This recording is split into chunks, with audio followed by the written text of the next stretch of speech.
Pues de acuerdo, Juanjo, seguro que todos ustedes han entendido, han entendido mi gesto de ok, de acuerdo. Y es que hay gestos que casi son universales, como el signo de la victoria, que hace mi compañero, un gesto que popularizó Winston Churchill en la Segunda Guerra Mundial, o el pulgar adelante, que significa adelante, pero en muchos países de habla inglesa solamente significa el número 1. También son muy comunes gestos como encogerse de hombros, para indicar que comprendemos algo, que no comprendemos algo, enseñar los dientes en señal de agresividad o mover la cabeza para afirmar o negar. Los gestos son muy importantes para comunicarnos. A grandes rasgos podemos decir que las palabras proporcionan información y los gestos ponen la emoción. Bueno, después de mi ayuda de Juanjo, si hablamos de emoción, no hay más que ver los espectáculos de los mimos. Son capaces de hacernos llorar o reír solo con sus movimientos o sus muecas. Y no me dirán ustedes que no les daría miedo enfrentarse a estos jugadores de rugby de Nueva Zelanda. Su danza ritual antes del partido puede descorazonar a más de un rival. Podemos mordernos la lengua, pero la gestualidad es difícil de reprimir y en ocasiones esto trae malas consecuencias. Bien, pues hoy queremos hablar de la comunicación no verbal con Imelda Rodríguez y María Hernández. Son autoras de Lenguaje no verbal, cómo gestionar una comunicación de éxito, doctoras por la Universidad Complutense de Madrid y actualmente investigadoras de la Universidad Europea Miguel de Cervantes. También nos acompaña Juan Carlos Ruiz, subinspector del Cuerpo Nacional de Policía, profesor de Criminalística e instructor de Judo Verbal en la Escuela del Sindicato Unificado de la Policía, y finalmente Carme Bonet, técnica en comunicación humana, trabaja en Asercorp, Sintagma, consultoría en estrategia para corporaciones. Muy buenas tardes. Buenas tardes. Bienvenidos Buenas a los cuatro. tardes, ¿qué tal? ¿El cuerpo, los gestos nos delatan? De hecho, sí, nos delatan porque casi toda la información nos llega a través de la comunicación no verbal. Casi entre un 55% y un 60% es una información que se transmite a través de la mirada, puede ser de los movimientos de las manos, de la actitud corporal, cuando nos sentamos, cuando estamos de pie. Realmente nuestro cerebro procesa más rápidamente la información que nos llega de la comunicación no verbal que no de las palabras. Juan Carlos. Efectivamente, como dicen en la primera página de su libro las compañeras de mesa, no podemos no comunicar. Y eso es así. Nuestro cuerpo, si callan la boca, hablan los poros. Es una cosa que no la podemos evitar. Indudablemente. Estoy totalmente de acuerdo con mis compañeros y efectivamente los gestos nos delatan, los gestos nos traicionan también. Y por supuesto ese porcentaje, ¿no?, que hemos hablado de que el 60%, el 50 y tantos, nos llega a través de ese lenguaje no verbal. De hecho, es muy difícil mentir con el cuerpo, con las manos, con las piernas, quizá nos es más fácil. Pero luego hay pequeñas cosas como las pupilas, las cejas, ciertas sonrisas que nos delatan. O sea que sin duda. Debemos tener en cuenta que en tan solo un minuto una persona puede hacerse una idea de cómo somos sin haber dicho tan siquiera una palabra, cómo nos movemos, cómo reímos, la manera en la que nos acercamos a ese interlocutor ya está diciendo algo de nosotros.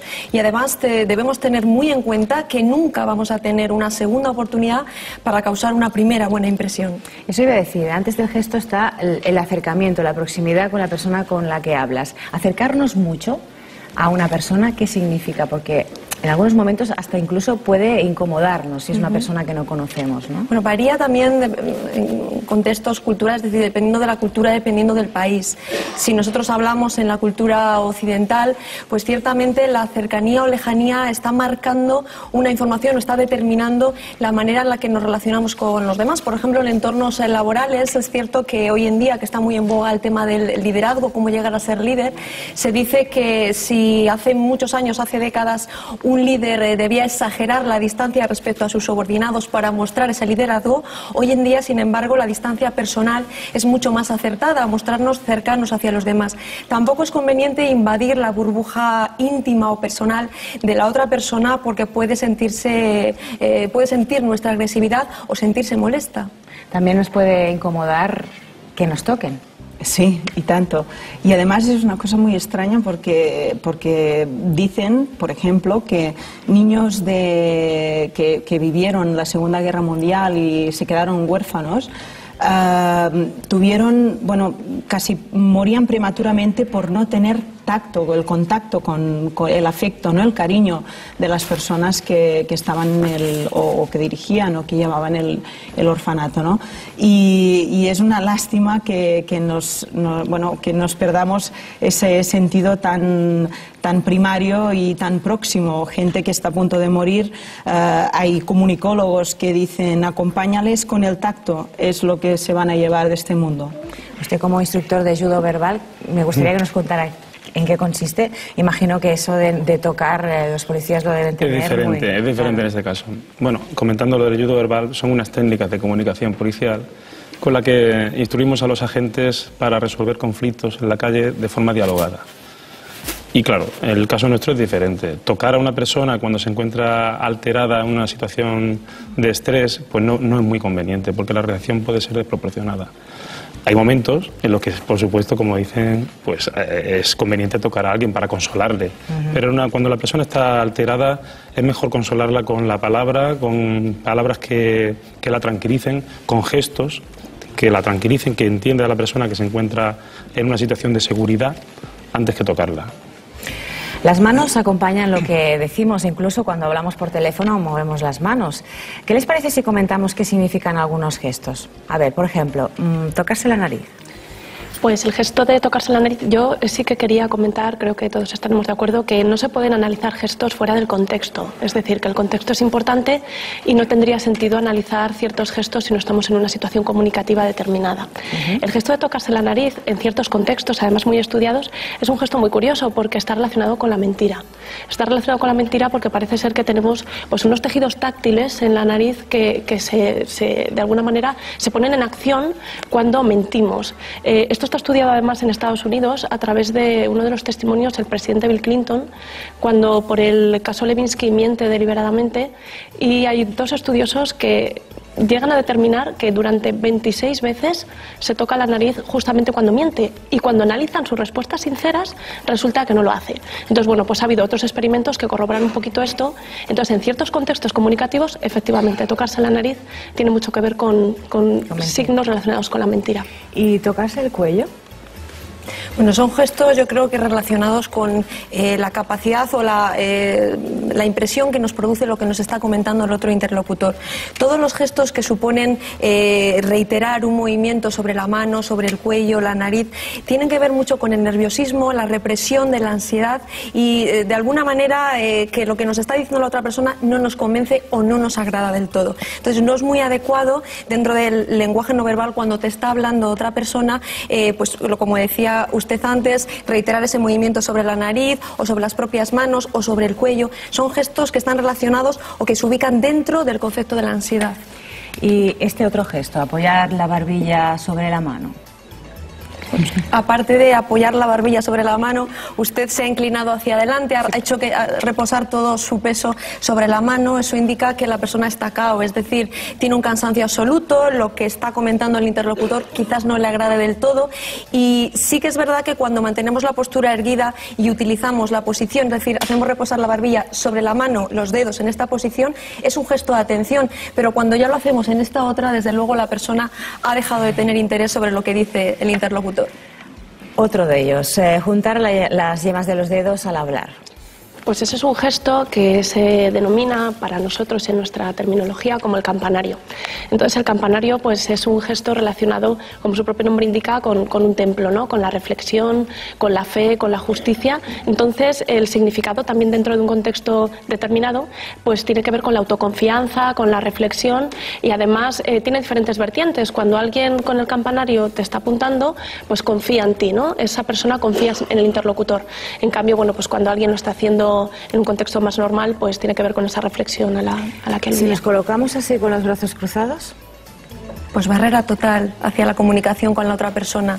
Algo que ese interlocutor está diciendo no nos agrada, no creemos en lo que dice y no queremos establecer ningún tipo de o negociación o contacto o relación con esa persona. Sin embargo, ese gesto en el ámbito policial cambia. Cambia. Es un gesto muy típico del policía que está haciendo un servicio de seguridad estático.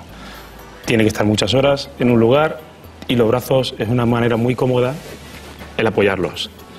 De cierta manera también indica lo mismo, porque está indicando que lo que me rodea no me afecta para mi labor, que es en este momento la de proteger este lugar. En cierta manera dice ese rechazo que decía la compañera, pero también es porque es muy cómodo, es una franja cómoda. Tiene otras vertientes, ¿no? Como pueda ser el tener los puños cerrados, que eso cuando nosotros lo apreciamos en una persona con la que estamos actuando, nos tiene que poner en alerta porque esa persona está en una situación de tensión, ¿no? Tener los puños cerrados o tener los pulgares hacia arriba es totalmente distinto, sería confianza en sí mismo. O sea que los cruces de brazos tiene también muchos matices. Me gustaría comentar un último gesto así muy común, que es es tocarse las manos uno mismo. Bueno, pues frotarse las manos... Aparte de tener frío. Sí, bueno, si es por frío, que por ejemplo en nuestra tierra, en Valladolid, hace mucho en estos momentos, el gesto no tiene ningún valor, pero sí que tiene que ver quizás con personas ansiosas que cuando están transmitiendo una interacción, incluso si se realiza el gesto tapándonos esta parte, la del pecho, entra dentro de la esfera de la timidez y también del nerviosismo y la ansiedad. También de personas quizás demasiado, dicen que se relaciona el gesto con la avaricia, suelen hacer este tipo de gesto, ¿no? Es el típico me froto las manos porque algo bueno creo que voy a encontrar. De cualquier forma, son gestos poco adecuados en una interacción comunicativa. Hablemos del rostro. El rostro también dice muchas cosas, ¿no? Sí, tanto. Por ejemplo, la sonrisa. La sonrisa es determinante y a veces lo decimos, nos gusta a la gente o nos atrae a la gente que nos proporciona bienestar, ¿no? Por lo tanto, cuando ves, por ejemplo, nosotros nos encontramos a veces en formación, en clases y llega gente que llega un poco tarde, pues van a buscar el rostro que les sonríe, ¿no? Aparte de la mirada lo dice todo. Hay gente que pues le cuesta comunicarse con palabras, pero te mira y ya te envía toda la información que te falta, ¿no? Para entender el mensaje.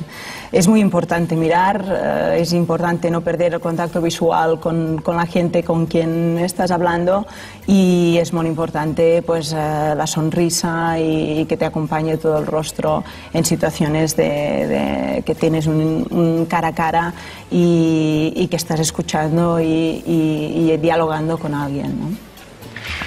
El rostro, efectivamente, estoy de acuerdo totalmente con la compañera, porque efectivamente transmite un potencial de información infinito casi, ¿no?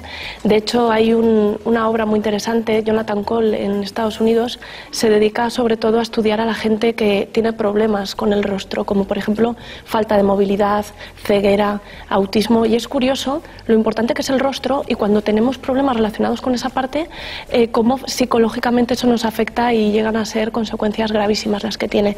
Entonces, pues sí, efectivamente, sobre todo la mirada y la sonrisa, creo que es lo que más información transmite, lo que las actitudes, las emociones, los sentimientos se transmiten mirando y sonriendo, ¿no? Entonces está claro que es una parte clave de nuestra anatomía a nivel comunicativo. Juan Carlos. Sí, yo voy siempre por el lado policial y también tenemos que tener en cuenta que con el rostro es también con lo que más fácil se miente. Quizá los gestos que hacemos con el rostro sean los más controlables.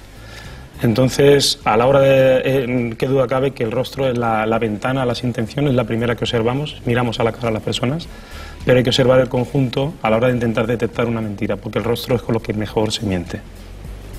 La mirada es fundamental, comunica muchísimo. En el entorno empresarial, que es lo que nosotras analizamos en nuestro libro, damos muchísima importancia a la mirada, porque una mirada puede destrozar toda la comunicación verbal que has desarrollado, por ejemplo, en una interacción, en una negociación, etcétera. Nosotras recomendamos en nuestro libro practicar lo que llamamos una mirada goteo, es decir, para no intimidar a la otra persona cuando estamos hablando, resulta muy conveniente mirar, pero fijar en sus ojos la mirada, mejor que en los ojos en el entrecejo, para que no resulte tan violento, durante aproximadamente 5 o 6 segundos, no más. Si nosotros miramos fijamente a una persona podemos intimidarla. Entonces sí que es bueno mirar al interlocutor en una negociación porque si no parece que perdemos contacto o perdemos credibilidad, pero que nunca la mirada se detenga más de 6 segundos. Podemos transmitir desde luego agresividad. Decíais que el lenguaje no verbal, los gestos, cambian, depende del contexto Y también cambia, depende de las culturas, ¿no? Hay gestos que nosotros interpretamos de una manera, pero hay culturas que las interpretan de otra. ¿Podemos comentar esto un poco? Sí, nosotras también recogemos algo en el libro. La verdad es que no podemos, sobre todo los empresarios o la gente que tiene que negociar habitualmente, no podemos desconocer o que pase desapercibido para nosotros las características culturales de la persona con la que vamos a negociar, con la que vamos a conversar. Hay culturas como, por ejemplo, la escandinava o la oriental, donde, por ejemplo, la prosémica, que es una parte de la comunicación no verbal, hay que tener especial cuidado con ella, porque si invades la burbuja personal o la esfera de esa persona, puede sentirse muy intimidada. Alma. Sí, también. Relacionado con lo que decía Imelda de la proximidad, muchas veces te encuentras, ¿no?, que la gente ya, cuando invades esos 30 centímetros, 20 centímetros, que ya es su zona más íntima, pues tiene rápidamente un movimiento de echarse hacia atrás, de cruzar los brazos, ¿no?, y es posible que ni te mire a la cara, ¿no?, como enviándote información de, por favor, retírate porque esta zona solo la reservo para los amigos más íntimos. Y es bueno ver, pues, en el arte de seducción cómo hay gente que es capaz de llegar aproximándose, ¿no?, a tener contacto hacia esa zona, pues esa burbuja que decía Imelda de íntima, y que llega a cruzarla y que parece, pues, ya que ya hay ese momento de contacto ya con la persona. Imelda, María, ustedes han estudiado cómo se comunican nuestros políticos. Si les parece, vamos a ver cómo se comunican. Por ejemplo, ¿qué nos dice el presidente José Luis Rodríguez Zapatero? Si vemos la imagen. Pues el presidente José Luis Rodríguez Zapatero tiene puntos débiles y puntos fuertes, pues como casi todas las personas, no solo los políticos, ¿no? Entonces el presidente del gobierno, pues en cuanto a sus puntos positivos, yo destacaría la mirada. La mirada del presidente es una mirada que nosotros denominamos firme y franca, una mirada que normalmente pues transmite serenidad y que transmite cierta inteligencia. En cambio, sí que es cierto que hay otras cosas que debería corregir, como por ejemplo la postura y la sonrisa. Tiende hacia una postura contraída, muy de hombros caídos, y eso en el entorno en el que estamos hablando pues denota sometimiento y cansancio en unos momentos que además eso no nos conviene nada, que nuestro presidente aparezca con esa imagen. La sonrisa, Rodríguez Zapatero es un líder que sonríe mucho y muy a menudo, pero es una sonrisa amortiguada, una sonrisa que realmente en la que no sonríe todo el rostro, es decir, los ojos no se ríen, entonces disimula sentimientos positivos, y podríamos decir también a su favor que los brazos sí los mueve de forma adecuada, va remarcando, va acentuando su discurso con ellos, y los dedos, por lo menos en las ocasiones que nosotros hemos analizado, utiliza mucho el gesto del anillo, que es un gesto también de reflexión y de autoridad. ¿El gesto del anillo es este? El gesto del anillo, cuando ellos lo mueven así asiduamente, pues cuando viene a cuento y está en un contexto adecuado, pues sí que es reflexión, autoconfianza, etcétera. ¿Y el líder del Partido Popular, Mariano Rajoy? Bueno, sí que antes de realizar esta valoración, aunque pueda resultar obvio, si me permite, me gustaría decir que nosotras analizamos la capacidad comunicativa de los líderes políticos, nunca su capacidad, como es lógico, gubernamental. Sí, claro. Entonces, en el caso del líder del Partido Popular, considero que tiene una capacidad comunicativa buena, pero que debería mejorar en algunos aspectos. Uno de los valores fundamentales para comunicar hoy en día en el ámbito político es transmitir sentimientos, es decir, poner en práctica lo que se denomina la inteligencia emocional. Hace décadas se consideraba que comunicar a través de los sentimientos no era inteligente. Hoy en día casi resulta prioritario. El líder del Partido Popular, Mariano Rajoy, realiza con sus manos gestos demasiado reiterativos, es decir, utiliza mucho los gestos bastones o batuta que acompañan el mensaje, que son este gesto que yo ahora mismo realizo, pero lo hace cuando habla de cualquier tema, independientemente del contenido que tenga, y por lo tanto resulta en ocasiones ruido para el telespectador o para la persona que le está viendo, es decir, no nos transmite absolutamente nada. También es cierto que si antes hemos hablado de lo importante que es comunicar con los ojos y con la sonrisa, el líder del Partido Popular debería esforzarse precisamente por transmitir mayor sentimiento a través del rostro. Luego tiene otros elementos muy importantes, potenciadores de la comunicación no verbal, como puede ser la seguridad, el equilibrio, que son valores fundamentales, en este caso para posicionarse como un futuro gobernante del país, pero sí que debería mejorar esa gestualidad y la expresión del rostro. ¿Y los gestos del portavoz de Convergencia y Unió, Duran y Lleida? Durán y Lleida comunicativamente es un líder de algunos de los que hemos analizado muy potente. A nosotros nos parece que comunica de forma eficaz y que además con éxito. Y eso en el panorama en el que nos encontramos comunicativamente es difícil a veces. Denota reflexión, denota confianza. Es un líder que maneja muy bien las manos y acompaña muy bien la comunicación verbal con la no verbal. Es decir, que una parte de la comunicación no verbal, que es todo lo que tiene que ver con el paralenguaje, la entonación, el marcar el ritmo, el acentuar correctamente en las partes del texto que él quiere, del discurso que quiere destacar, lo hace a la perfección. Luego acompaña muy bien gestualmente todo lo que estoy comentando y además en cuanto a su apariencia, su vestuario es impecable. Es un líder elegante, pero a la vez que se aleja de la grandilocuencia, es decir, se aleja de grandes excesos y está quizá en ese centro que le lleva quizá a esa eficacia de la que estoy hablando comunicativamente. Dejamos a los políticos. Juan Carlos, ¿por qué es importante que los policías conozcan las características del lenguaje no verbal? Por dos aspectos fundamentales.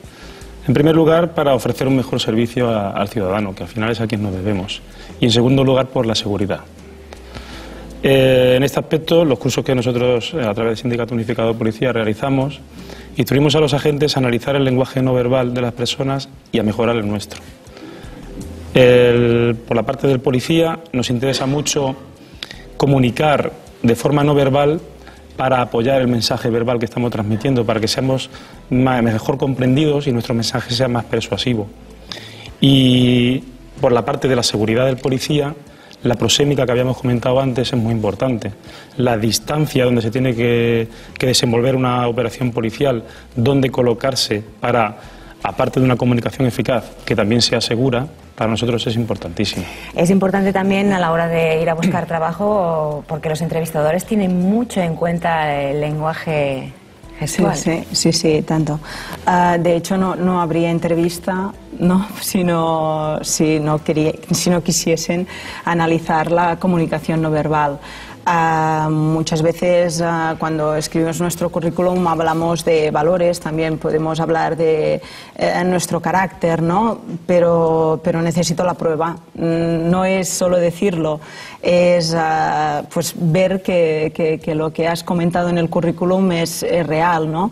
Y se ve pues en la entrevista, en la posición, cuando saludas, ¿no? Cuando te sientes, cuando te están haciendo preguntas, si estás escuchando o si interrumpes cuando están hablando. Y sobre todo hay dos momentos claves. Uno es el inicio, por lo que decía Imelda, de la primera impresión.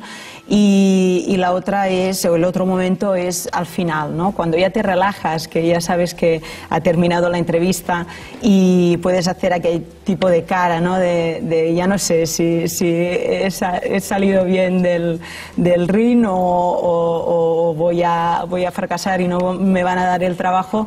Pues en ese momento es cuando muchas veces los entrevistadores se quedan con la actitud, ¿no? La predisposición que aún tienen los entrevistados a comunicarse, a relacionarse, ese encaje de manos, etcétera. Nos queda tan solo un minuto de esta tertulia, pero yo no puedo dejar de preguntar sobre el amor, ¿no? ¿Cómo podemos saber si le gustamos a alguien? ¿Cómo dar a entender a la otra persona que nos gusta? Muy brevemente. Pues Imelda. la mirada fija, una mirada también de lado, lateral, no miramos a la otra persona de arriba abajo, es como que escudriñamos para ver cómo es exactamente, lo bella o lo bello que puede ser. Y también quizás el hecho de mostrarnos nerviosos con algún gesto, que antes lo hemos comentado, pero la mirada fundamental. Bien, pues muchísimas gracias a los cuatro por participar en esta interesante tertulia sobre el lenguaje de los gestos y de nuestra cara.